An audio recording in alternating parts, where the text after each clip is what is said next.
remaja, dalam melakukan ibadah sekarang ini, ada permasalahan yang kita hadapi bersama, yaitu begitu sulit untuk mengajak para remaja untuk ikut hadir, bahkan mengambil dalam tim pelayanan. Adapun yang ikut dalam tim pelayanan seringkali berjalan dengan ala kadarnya, dengan semaunya sendiri. Bagaimana itu bisa terjadi? Bukankah kita di dalam pelayanan, dalam ibadah yang kita lakukan, berarti kita melakukan pengabdian kita, menunjukkan pelayanan kita kepada Allah. Jadi sudah seharusnya kita melakukan yang terbaik untuk Allah yang kita sembah.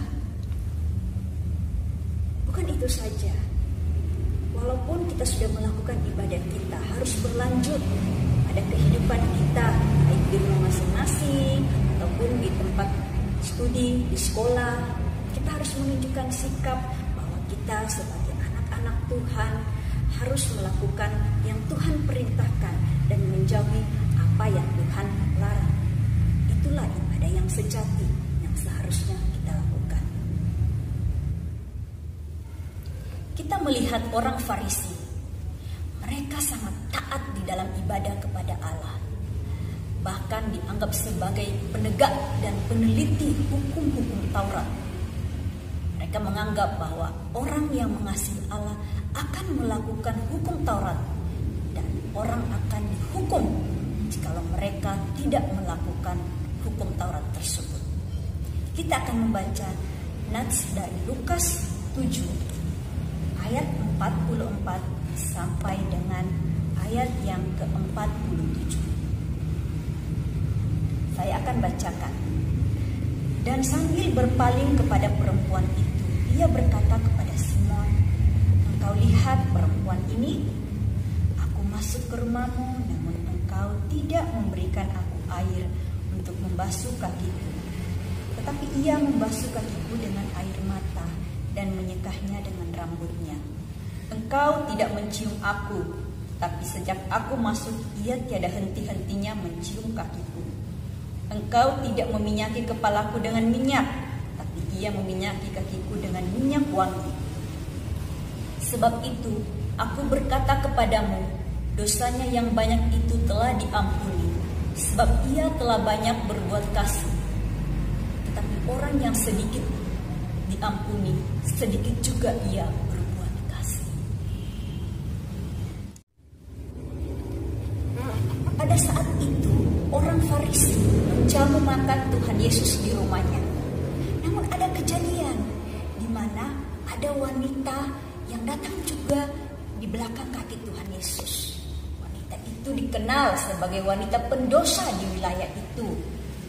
Dia datang dengan kerinduannya untuk bertemu dengan Tuhan Yesus. Dia datang membawa buli-buli yang berisi minyak wangi. Dia meminyaki kaki Tuhan Yesus dengan minyak wangi tersebut, menyekah kaki Tuhan Yesus dengan rambutnya, dengan air matanya. Bukankah kita tahu bahwa rambut dianggap sebagai mahkota wanita, namun ia melakukannya? Berarti wanita itu benar-benar datang karena kerinduannya, penghormatannya yang sepenuhnya ia berikan kepada Tuhan Yesus.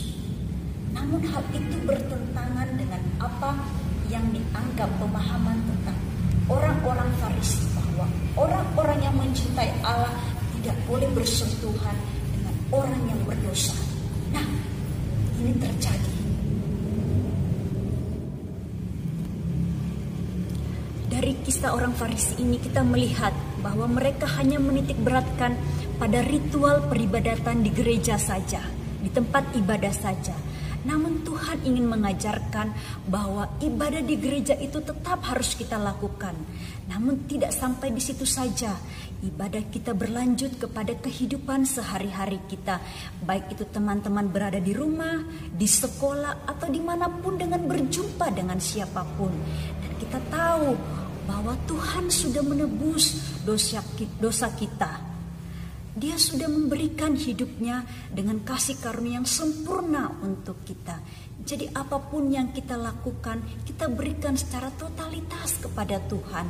Waktu kita, tenaga kita, pikiran kita, kita, suara kita, pujian, berikan yang terbaik untuk Tuhan. Itulah ibadah yang sejati, dengan kasih kepada Allah dan kasih kepada sesama, bahkan kepada seluruh ciptaan Tuhan. Tuhan Yesus